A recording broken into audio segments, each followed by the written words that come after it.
Last month, we began work on the biggest scenery build in all of Warhammer, the Imperial Palace on Terra, and I kind of hate it. Today, that all changes. I will not end this video until I am finally happy with this scenery build. And with my third kid due to be born basically any day now, the pressure is absolutely on. So no meandering long intros today, we need to get crafting fast, like really fast. So here we have the first part of our Imperial Palace layout. We've got a gate, a rampart, and some modular city tiles. The city is just not working. We all had a big chat in the comments of the last video, and many of you pointed out that we need more detail and definition to our city planning. And the folks at Games Workshop agreed, so they sent me something that just might help. 5 boxes, 6 tiles in each, that is 30 square feet of Imperial City tiles. And they show some promise, but there are some concerns. I have a feeling I might be hacking up some Games Workshop tiling again.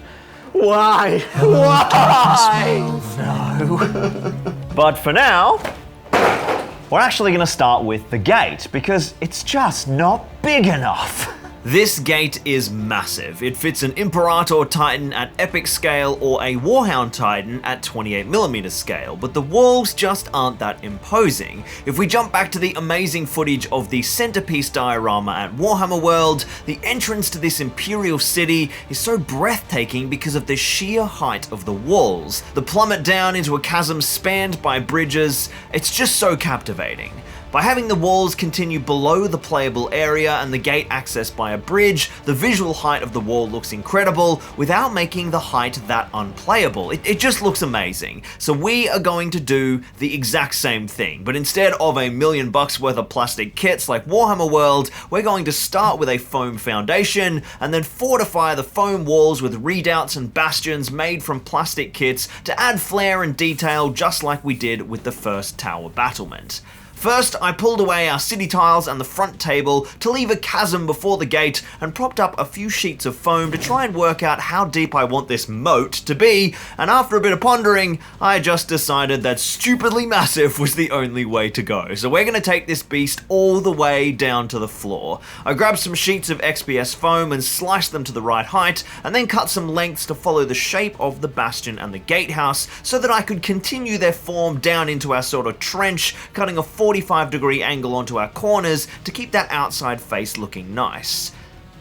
I then balanced that all against the back table to check how that's progressing and decided we needed some extra spice to start tricking up this trench. In our master reference shots of the Warhammer World Bigature, the wow factor of that lower city chasm is all of the changing lines and forms as different buildings jut out into the trench. And a quick shout out to a little pigeon who flew into my comments and suggested Coruscant from Star Wars as a good visual reference for the busyness of the build layout, which I really latched onto. Hope you find some good birdseed, mate.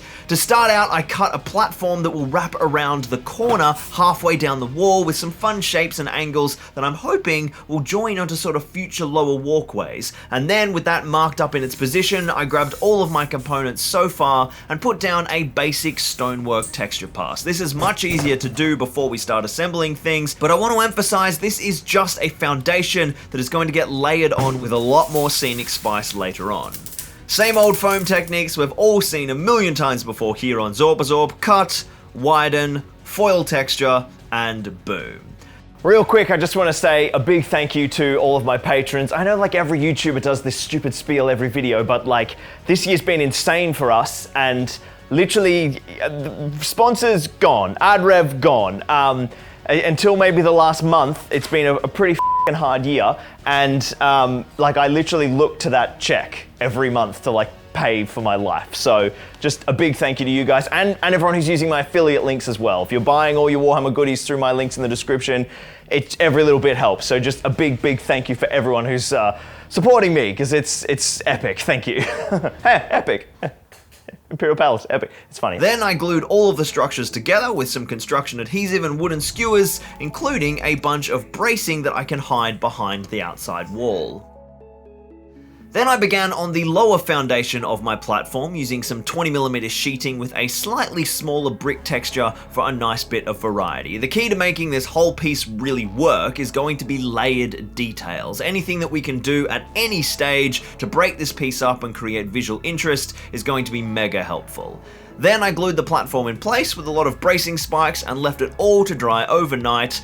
We're on to something here. I know it still doesn't look like very much, but I'm beginning to get hyped for where this is going. But that is enough foam for a while. It's time to shift to some plastic crack for our next stage, so I grabbed all of the plastic floor tiles and slapped them down so I could get a bit of a handle on how they operate. 30 square feet of city tiles, and they're actually pretty interesting. We've got 3 types, our kind of 4-way crossroads, there's a single straight piece, and then a T-junction. A really big street at small scale, or kind of look like a normal small street for a standard size Space Marine. Now the level of detail is pretty good as well. We've got these nice roads, these lovely gutters. The flat platform sections are a bit bare because of course this is meant for epic scale, but we can see that when we start to put a few buildings on them, it's gonna work pretty nicely. These tiles look good, but I think we can make them better. But I'm gonna have to smash them up first. I'm going to start by grabbing a couple of our straight tiles, and you guessed it, I'm hacking these bad boys to pieces. And lo and behold,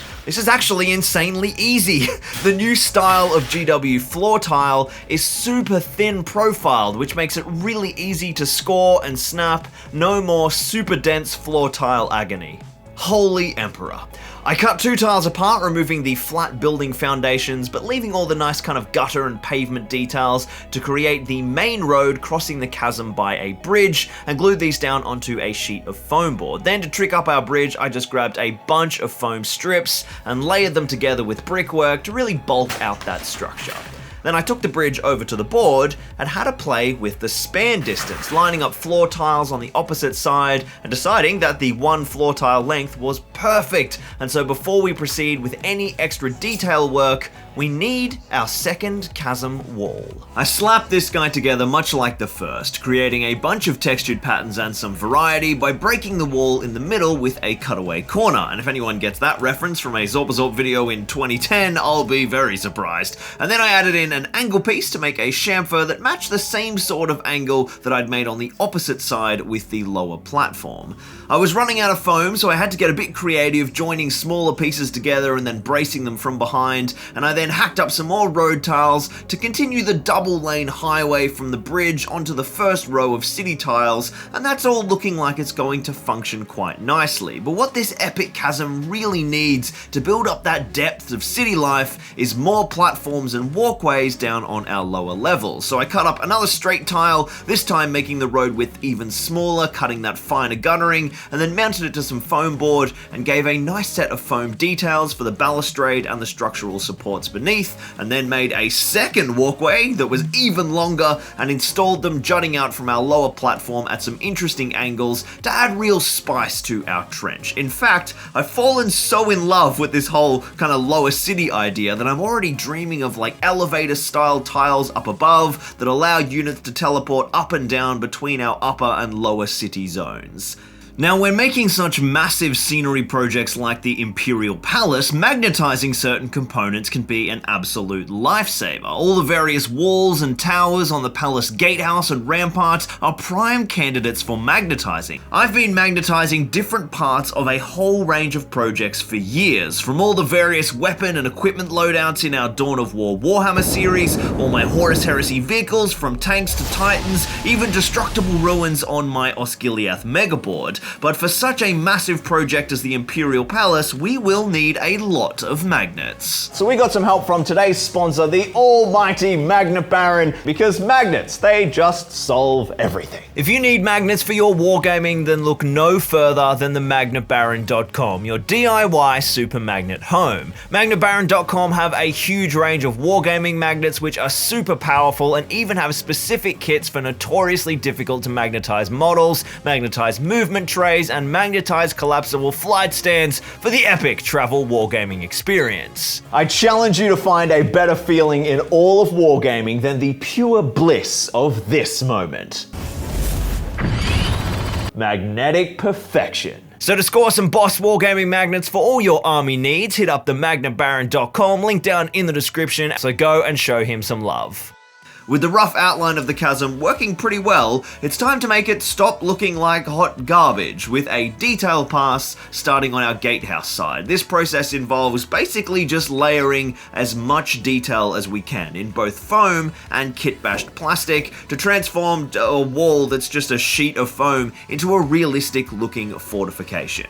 I started with more balustrade trim all around the lower platform lining up with our walkways, and then glued both walkways in place so that they were fixed solid. I then added some foam struts to accent the lower battlement foundation, joining them all the way up to the trim and helping to break up that uniform brickwork, and already we can see a vast improvement on the platform, but of course these walkways need to be going somewhere, so we need a gate. I looked at two options, some big doors from the old Sector Imperialis ruins from 2005 and the new ones over a decade later, deciding that the grander scale of the new style suited a gate of the palace undercity a little bit more. I marked up its position and cut out a slot, and then textured the exposed foam and then glued that in place with some foam safe superglue from Deluxe Materials, and then added some detail trim with plastic pillars and foam stripping to kind of blend the gate into the fortification around it. Then the main wall needed a bunch of accents. I softened the hard corner with a beveled trim piece and then added just a bunch of vertical stone buttresses, all in like a smaller brickwork pattern to try and contrast with the really big chunky blocks of the main wall, and then finished with a nice chamfered top to create a bit of form that is tapering to that upper foundation. And I just loved that look so much, I added two double buttresses on the massive wall below the main gate, and then our first side is looking pretty sweet. The second side was in for much the same treatment, but just needed a few extra strips of detail and buttressing in places to cover those dodgy joins where I stuck the short sheets of foam together, but I tried a few different size struts and buttressing just to create a real mix of shapes for kind of extra visual detail, but all following that same sort of tapering form. Of course, we also need two new gates, which I made from joining several of the newer ruin accessories together until I had an archway that was kind of similar to the main gate on the other side, and again finished them with pillars and foam details to keep that architecture consistent. I attached foam battlements to the top to line it up with the main bridge, and then glued in a few pieces of cut down road tile to make the chasm shape really mesh with the tiling layout, and there we have a really good start on our chasm, which I think is absolutely working. You guys must be so bored of watching me cut foam, but the trench is basically done for now anyway, and I'm really thrilled with it. Looks awesome, but now it's time to really start smashing up that huge pile of plastic we have, and we're gonna move on into bringing some life into the actual city. If you guys are going to play any Legions Imperialis, just a quick shout out to my mate Con's new sort of like social networking app for finding other wargamers. That's called VoxLink. All the links are down in the description. You guys have probably heard me talk about it before. It's awesome. So you want to find games, get on VoxLink, go check it out. I grabbed my 4 experimental city tiles I made in our last video, and I just ripped them apart. It was a really fun case study when we made them on building different city sectors, but the pieces just aren't working. And not only does this look way better using these buildings straight onto the plastic floor tiles that they're intended for, by keeping the buildings loose and not gluing them down, I get infinite modularity. I can also destroy the buildings during the game, which actually happens in Legions Imperialis gameplay. I scattered all the buildings I built around the layout just for a bit of fun to see what we're going with. Look, we need a lot more density, I think, but before we kind of go and build a million more buildings to really trick this out, I decided to do a rough mock-up of one of our kind of full modular city layouts. And now that I see these buildings down, because they're so tiny, I don't just want this to be one big flat expanse coming out from the gate. I'm going to do a bunch of little terraces. So I grabbed a bunch of foam and slapped together some low walls and then a couple of ramps, and split that outer city into 2 halves, and I think that is going to make for much more interesting gameplay. Then I want to focus on building some really delicious custom plastic kit-bashed fortifications to complete our upper rampart. Now the aim is that up above this wall and gate there's going to be a whole other zone for placing modular city tiles, just like the 2 zones we now have in front of the gate. And then underneath that main gate it kind of goes through a tunnel, or maybe there's even like a Titan arming hangar that goes beneath the city tiles. So I threw in 4 to kind of give us an idea of how that space is going to start to work, and then it was time to start digging through all of my 40k scenery bits boxes and start to get inspired on how to continue those beautiful ramparts and fortify them down into the city tiles. My first big win as I rummaged through pieces was some Baneblade turret parts, which have like really crazy looking cannons and guns and armaments, so I glued some of those up to start to get a feel for what was around, and I really love this just monster volcano cannon from what would be a Shadow Sword build, and then these two Vulcan Mega Bolters are just going to be perfect to cover the causeway leading to the gate. Then I found a whole bunch of really old bits from that very first city build I ever did, which maybe like a couple of you would have seen in a video back in 2010, although you will not find that video on YouTube now. It is hidden dark deep within the vaults. Hey there guys, Games Workshop were a bit boring, so this is really why I'm doing these videos, and there's bloody no inspiration out there at all. I'm old, Gandalf. And there's just so many cool accessories in here, buttresses and detail pieces that we can use to trick up the palace walls, but also just a whole bunch of las cannon arrays and heavy bolters, lots and lots of goodies, but where do we begin? So I've added in all of those cannons and turrets and armaments, and I think that's gonna work really nicely. Our next step is to just grab the huge selection of plastic we have, all of these sprues and all our bits, and just layer in detail to our upper rampart, and then of course building more buildings for the rest of the city. I think that's gonna look fantastic, and that is where we were gonna go next, until my wife stuck her head in the door and said she thinks she's going into early labor. So we're gonna leave it there for today. I might be disappearing for a few weeks now if my baby is about to be born, but I will be back and we will be finishing this monster Imperial Palace. All right, I really have to go. I'll see you guys later.